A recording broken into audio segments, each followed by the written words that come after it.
dans la construction réelle de la technique cinématographique. Lorsqu'Abel Gance s'exprime sur le cinéma muet en 1979, il pense évidemment à Napoléon, le film qu'il habita toute sa vie. Un film mythique, un film monstre qui a fait l'événement au dernier festival de Cannes où il était présenté en pré-ouverture, presque 100 ans après sa première projection en 1927. C'est sans doute un des plus grands films du cinéma mondial. Quand le film d'Abel Gance sort, c'est un événement historique et un grand succès en France comme en Europe. Tourné avec le film raconte les débuts de l'épopée napoléonienne, de l'enfance du futur empereur à Brienne à la campagne d'Italie. C'est surtout un film révolutionnaire qui regorge de trouvailles visuelles et techniques. Le film est en avance de 20 à 30 ans sur le langage cinématographique et encore aujourd'hui, de manière restaurée, il est aussi une mine pour le cinéma de demain. Depuis 1927, personne ou presque n'a vu le film dans sa version originale. Napoléon, d'une durée de 7 heures, est enfin visible et ressortira le 7 juillet dans les salles Pathé. Autopsie d'un film immortel à redécouvrir tel que l'avait imaginé Abel Gance il y a 100 ans.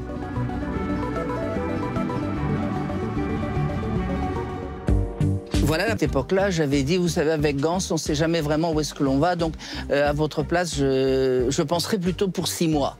Et puis, ça a duré 14 ans. 14 ans pour restaurer un film monstre de 7 heures qui raconte les débuts de l'épopée napoléonienne.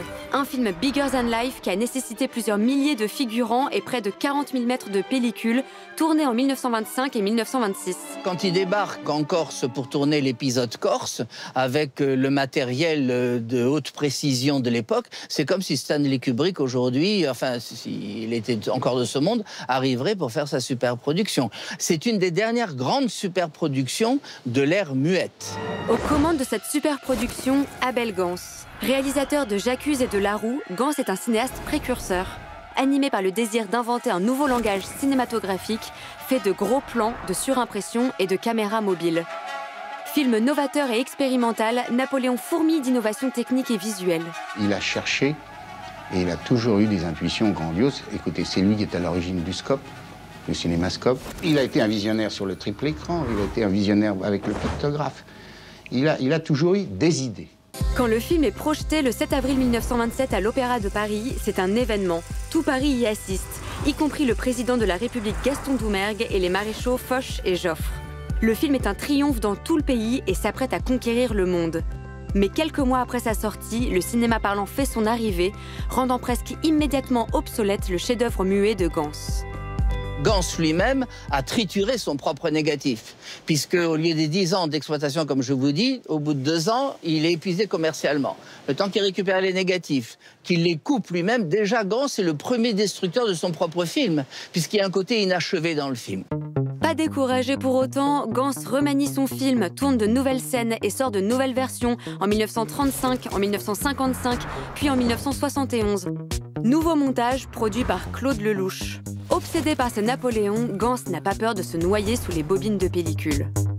Qui n'a pas vu Gance faire son montage n'a rien vu. N'a rien vu. Au montage, vous savez, il y avait des paniers.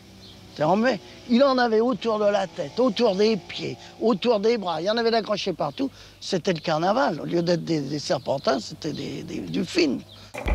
Napoléon a tellement été remanié et remonté qu'on n'en décompte pas moins de 22 versions, rendant la restauration de ce film titanesque. Il aura fallu l'enquête minutieuse de Georges Mourier et de son assistante Laure Marchot, expertisant image par image plus de 1000 boîtes de bobines venues du monde entier, de New York à Belgrade, en passant par Rome, le Luxembourg et la Corse.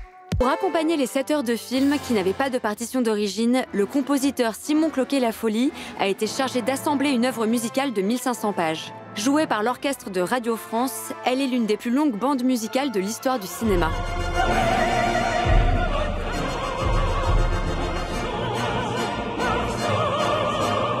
Rien de tel que le mythe napoléonien pour revigorer la ferveur tricolore à quelques semaines des Jeux Olympiques de Paris.